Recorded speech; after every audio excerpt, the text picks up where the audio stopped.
Elyon, the God Most High, God Sovereign.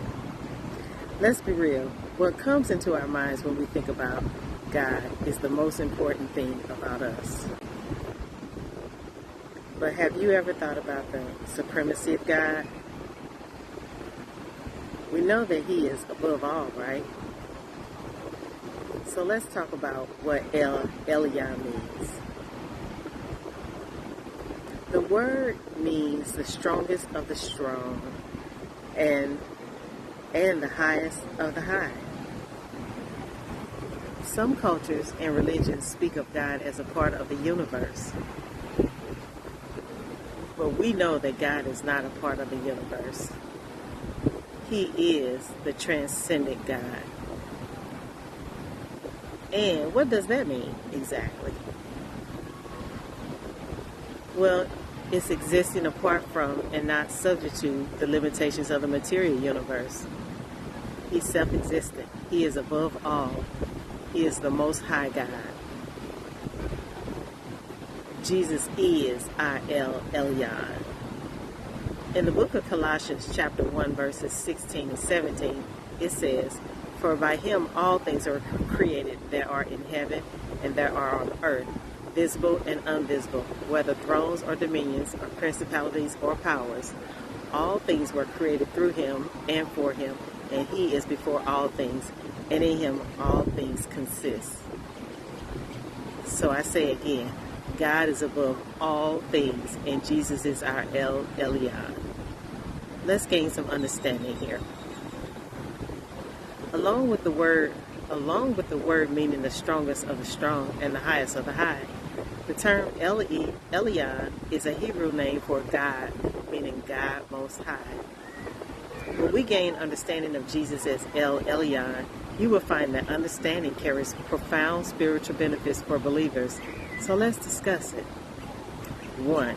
Believing that Jesus is Elyon reinforces His position as the ultimate authority over all creation.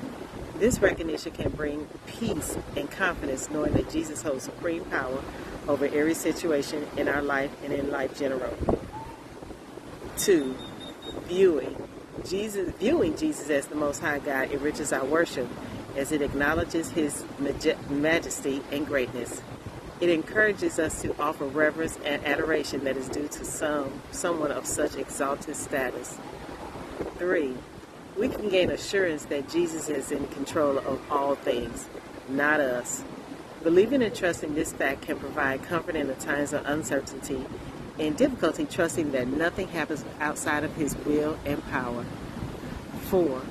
Knowing Jesus as Elyon underscores the intimacy of the relationship we have with the highest being in existence. This can deepen the sense of being loved and cared for by God, who is both supremely powerful and personally involved in our lives. I love this. Amen. 5. Recognizes Jesus' supreme power helps us to rely on His strength rather than our own. This reliance can foster humility and greater dependence on His provision and guidance.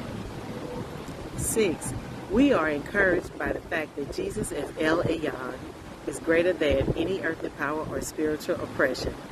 This hope can sustain us through trials and spiritual battles, knowing that victory is assured through Him. 7. Understanding Jesus as the Most High God motivates us to live in obedience to His commandments. It serves as a reminder that His ways are higher and His purposes are perfect, inspiring a life of faithful service. 8. Recognizing Jesus as Elyon can foster unity among us believers as we collectively worship and follow the supreme God. It emphasizes the shared belief in His ultimate authority and purpose for humanity. These spiritual benefits highlight the transformative impact of understanding and embracing Jesus as Elyon in our lives as believers. So let's recap.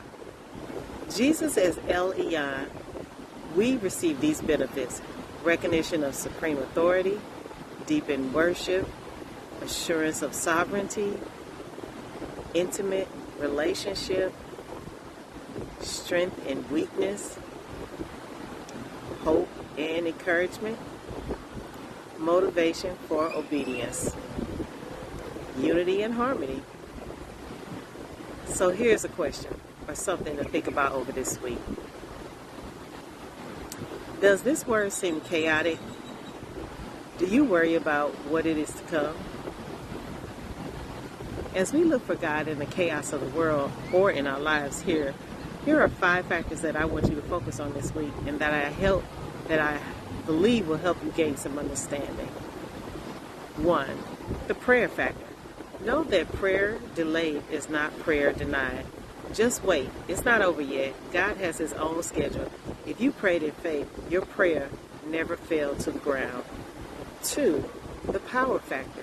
Don't look at what Satan's up to and think God is in heaven wringing his hands, saying, "What do I do?" The Holy Trinity never meets in emergency sessions. God is sovereign.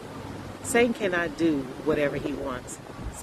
Most times, we give him way too much credit. God allows him to do certain things. You need not worry. He is still on a leash. That means Satan and somewhat restrained. 3, the purpose factor. When God's timing is more important than time, God has a purpose. Everything is under his control. When God plans something, it cannot happen until the specific hour arrives. Not to speak of dust moves without his permission. God is strategically moving in his word in his own timing. God doesn't punch a clock when he goes to work. 4, the perseverity. When God takes the leash off and evil is no longer restrained, man's perverse determination to have his own rebellious way will be in full display. Ezekiel 37-39 describe a great shaking coming to the entire world. Will it be an earthquake or an atomic war? 5, the pride factor. Surely with all this you think men will fall on their faces crying, "God, have mercy." As you reflect or meditate this week, remember God is in control. He is before and above all things. When the world gets crazy and seems out of control, we know who is seated on the throne. Think about how this truth about God's character increase your faith in him. For further study, read more Genesis 14:20, Psalm 47:2, Psalm 61:2, and Psalm 92:1.